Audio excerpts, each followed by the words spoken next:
Hi, in this video, I am going to discuss about the various complexity classes of algorithms.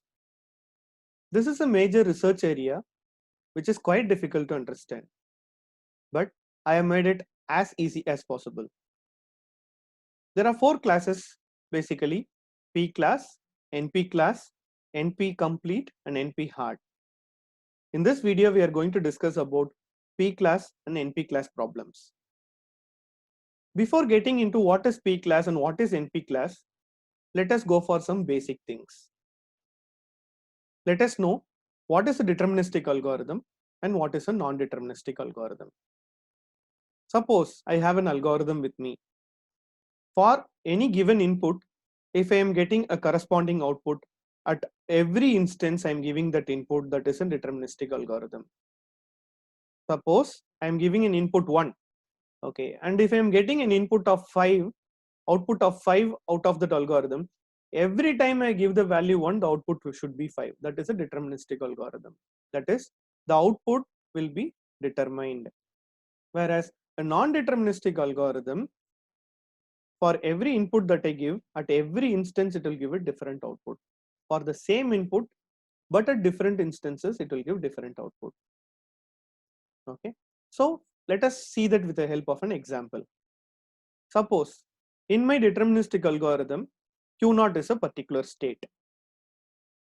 When I give the input of 0, Q0 will move to Q1. And when I give an input of 1, Q0 will move to Q2 state. So this is determined. Whenever 0 is given, it will definitely move to Q1. And whenever 1 is given as input, it will definitely move to Q2. There is a fixed transition here. Whereas in a non-deterministic algorithm, both the inputs are 0. So that at some instance, Q0 will move to Q1 and some instance Q0 will move to Q2. So we cannot determine when Q0 will move to Q1 or when Q0 will move to Q2. This is the major difference between a deterministic and a non-deterministic algorithm.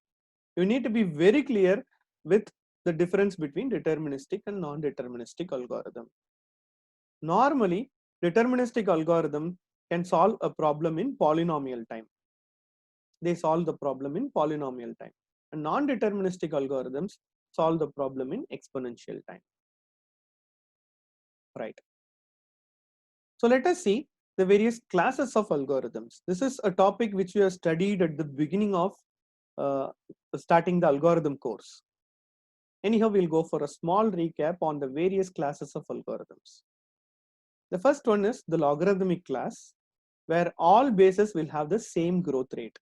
For example, log n, log n log n square log n, all these are logarithmic classes. The next one is a polynomial class, where the exponent will always be a constant, right?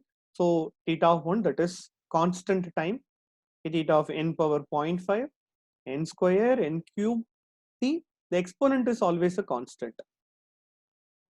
Then the third one is exponential algorithms, exponential class, where the bases make a difference. See, there is a difference in the base, 2 power n, theta of 3 power n, or theta of n power n. These are all exponential classes. Then we have factorial classes, which is quite similar to exponential class. Then we have a final class, exponentially exponential, that is n power n power n.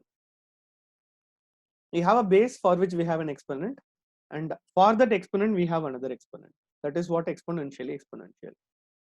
Even though there are 5 different classes of algorithms, even though we can classify algorithms into these 5 classes, what I can do is I can divide them into, I can generalize them into two classes. The first 2 can be classified as polynomial algorithms or polynomial classes, and the remaining they can be called as exponential classes. So whenever we say polynomial class of algorithms or polynomial time, we should always remember that the worst case complexity will be theta of n power k. The worst case complexity will be theta of n power k. Whereas whenever we call an exponential complexity. Whenever we say that an algorithm executes in exponential time, okay, the complexity will be theta of k power n. What is the difference between these two? Let us see. What is the difference between polynomial time and exponential time? Polynomial time, the number of steps required to complete an algorithm is order of n power k. Whatever input you give, okay, the time taken to complete will be order of n power k. Whereas exponential, the time taken to complete will be order of k power n. So what is k and what is n? We should actually tell that first. K can be any non-negative integer and n is the complexity of the input. Right. Okay. So now we'll go further into the difference between polynomial and exponential time. Equations that show polynomial time complexity have variables in their basis of the terms. For example, n square. N square is an equation where the variable are in the basis. N is the variable, that is the complexity is always available in the base. And the exponent holds constant value. Whereas in exponential time, it is exactly the opposite. The variable is in the exponent, that is, for example, 2 power n. What is the difference between n square polynomial time and 2 power n exponential time? Let us give values for n and check it out. Suppose if n is equal to 10, then n square is 100. That is, the runtime of this algorithm is 100. That is, this algorithm runs for 100 times. Whereas for 2 power n, when you give the value of n is equal to 10, then 2 power n will be 1024. The runtime of 2 power n exponential time algorithms is extremely high. Okay, the value of n is the same in both the cases. In polynomial time it is 100 and in exponential time it is 1024. From this, we have certain things that we can imply. So polynomial time algorithm always executes in shorter time, whereas exponential time algorithms grows much faster when compared to polynomial time algorithms. Or in other words, we can say polynomial time algorithms are easier to solve. Polynomial time algorithms have less complexity, whereas exponential time algorithms are difficult to solve and they have more complexity. Further, we can explain this example with the help of a graph. I am taking values of n from 1 to 10 and I am computing the values of n square and 2 power n. As you can notice, from the value of n, when it is from 1 to 5, there is no major difference between n square and 2 power n. For value of n is equal to 5, n square is 25, and for value of n is equal to 5, 2 power n is 32. But the very next value 6 shows that 2 power n is almost twice of n square, and when finally n becomes 10, n square is 100 and 2 power n is 1024. That is, it is almost 10 folds, right? So which can be represented in the form of a graph. Okay, until a certain level, n square and 2 power n travel on the same line. But after a certain point of time, you could see the runtime of n square, that of n square is less, and the runtime of 2 power n is exponential. It shoots up. This graph very clearly shows that exponential time algorithms or algorithms that run in exponential time, okay, have more runtime, have more complexity than polynomial time. So these are the 4 important terms which you have discussed so far: deterministic algorithms, non-deterministic algorithms, polynomial time algorithms, and exponential time algorithms. Right. Next, we'll see some examples of both these types: polynomial time and exponential time. Linear search, binary search, insertion sort, merge sort, matrix multiplication, all these are polynomial time algorithms where The worst case complexity of all these algorithms can be maximum of order of n power k. Whereas these are some examples of exponential time algorithms. All the polynomial time algorithms are deterministic algorithms. Let us recall the definition of deterministic. Okay, for a given input, okay, regardless of how many times you execute the algorithm, the output will be the same. Okay. Similarly, all the exponential time algorithms are also deterministic algorithms here. Okay. So what is the goal of a researcher? What is the goal of a researcher here?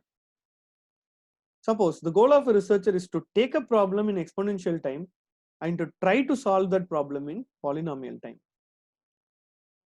For example, I have a 0-1 knapsack problem which has an exponential time of 2 power n. If I am able to solve 0-1 knapsack in polynomial time, okay, there lies the challenge. But currently, we cannot solve all these problems, exponential time algorithms, okay, in polynomial time. So what can be done? Let us go for writing non-deterministic algorithms for exponential time algorithms, okay, and try to solve them in polynomial time. So the requirement here is, okay, to write non-deterministic algorithms that can be solved in polynomial time. We'll see how to do this. Right. Next, we are going to look at the various complexity classes. So far, whatever we have seen are the prerequisites to learn complexity classes or prerequisite to understand complexity classes. There are 4 classes, as I said earlier: P class, NP class, NP hard class, and NP complete class, of which we are going to learn about P class and NP class in this video, and NP hard class and NP complete class will be solved in the next video. Let us take a look at P class. P, it stands for deterministic algorithms that takes polynomial time. P class are nothing but deterministic algorithms that takes polynomial time. So the complexity class P is the set of all problems that can be solved with worst case polynomial time complexity. We know the worst case polynomial time complexity is order of n power k. We have seen that at the beginning of this presentation itself. Right. This is the formal definition. Right. Formally, an algorithm is polynomial time algorithm if there exists a polynomial p of n such that the algorithm can solve any instance of size n in time order of p of n. So what does this definition means?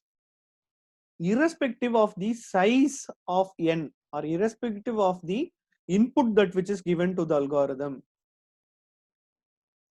this algorithm can be solved in polynomial time. That is what a P class is. Suppose if n is equal to 100, I can find out a polynomial time complexity for it. Suppose if n is equal to 1000, I can solve it in polynomial time. Right. So if such algorithms are what we call as P class algorithms or P class problems, or such problems we can call them as P class problems. P class problems are also called as tractable problems. That is, if you are able to, okay, solve an algorithm deterministically in polynomial time, that is what we call as a tractable or a P class problem.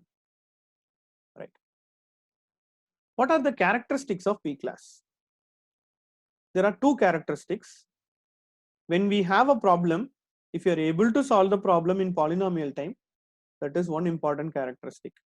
So solving the problem is one part, means verifying whether the problem is correct is the second part. If solving the problem and verifying the problem can be done in polynomial time, then that is the P class problem. Some examples of P class problems are linear search, binary search, bubble sort, merge sort, Huffman coding, single source shortest path, minimum cost spanning tree. All these algorithms take polynomial time to execute. So these problems are easier to solve. These are solved in polynomial time, and you can also verify whether the solution is correct It can also be done in polynomial time. So to summarize, I can say that P-class problems are simple problems. P-class problems can be solved in lesser time. The complexity of P-class is very lesser. All these problems have very less complexity. This is what I can conclude out of P-class. Okay, let us go for the next class, NP class. It stands for non-deterministically polynomial. We know what a non-deterministic algorithm is. Okay, so I have, suppose, let us recall the definition of non-deterministic algorithm. For the same input, when I run the algorithm, different instances will give me different output. That is what a non-deterministic algorithm is. You won't get, okay, the same output every time. The input will be the same, but the output differs whenever you run the algorithm again and again. That is what a non-deterministic algorithm is, right? Okay. So what is the definition of NP? A problem is assigned to the NP class. I have a problem, okay, and I wanted to assign to the NP class, or it has been assigned to the NP class. When?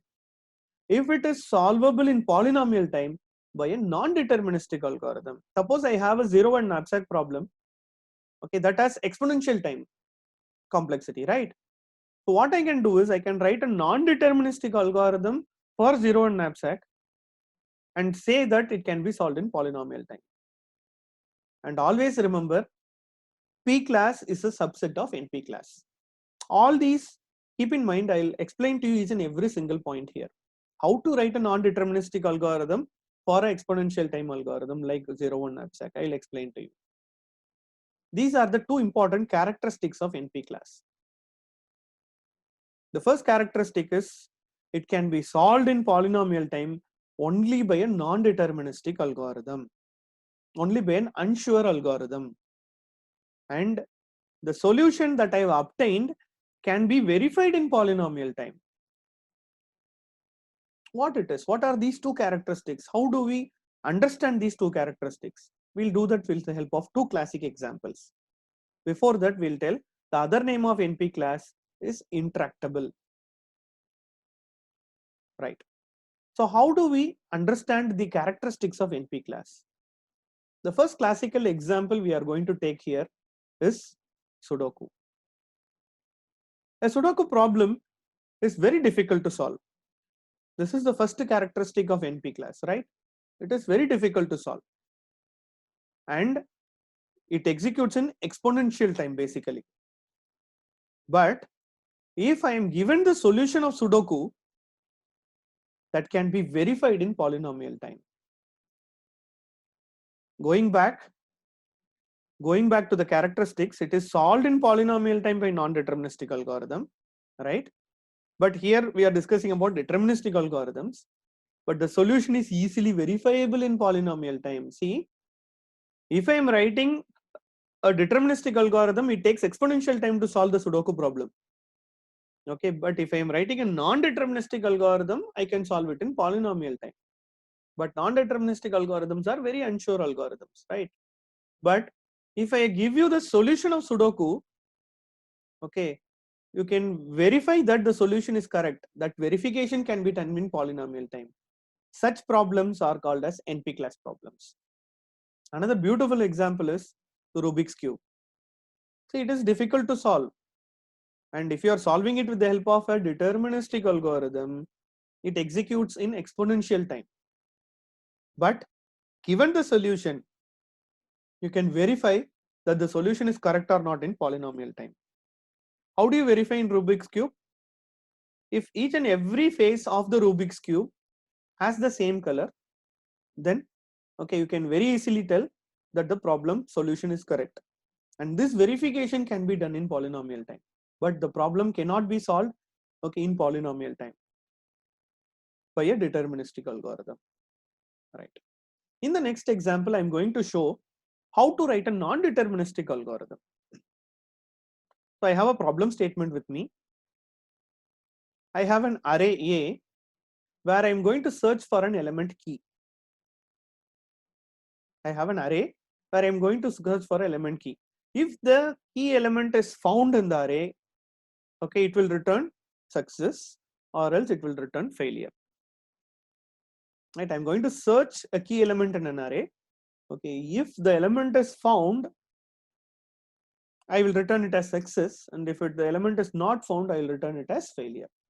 So let us see the pseudocode or the of a non-deterministic search algorithm is as such. Why we call this as a non-deterministic algorithm? What is the point of calling this algorithm as non-deterministic? There are three subroutines here. Choice, which chooses any value randomly from set A, from the array A. Then we have success. Okay, the solution is successful and the current thread will terminate. So some code has been written for success. Okay, so once the solution is successful, it will verify the success of the solution and it will terminate the program. And finally, we have failure, which denotes unsuccessful solution. So there are three subroutines here: choice, success, and failure. I have told you what those subroutines are going to do, but okay, I have told you what those subroutines are going to do, but how they are going to implement their functionalities, we don't know. So choice, success, and failures are okay non-deterministic statements of this algorithm. All these three subroutines are non-deterministic statements, whereas the next statement, if a of j is equal to key, that is a deterministic statement. We'll be checking either it will return true or false. Right? Print of j, it is a deterministic statement. Print of 0, it is a deterministic statement. Right? So these three subroutines are non-deterministic statements here. Right?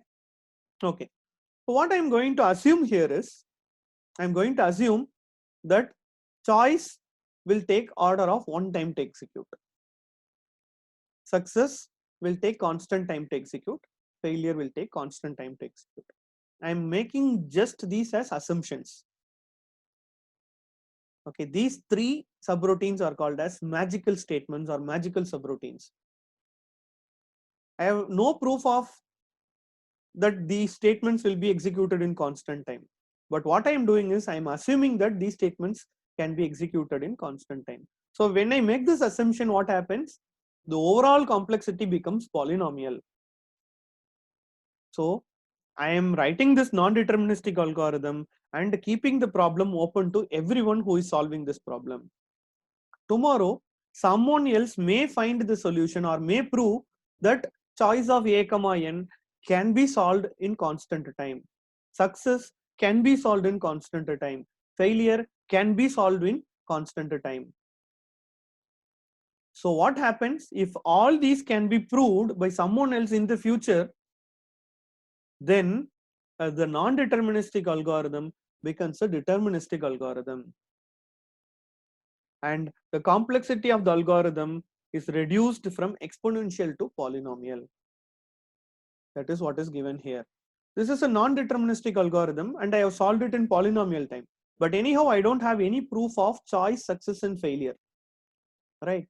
So when the algorithm will become deterministic, when all these are executed in polynomial time, this algorithm will become deterministic. So the problem is open to everyone.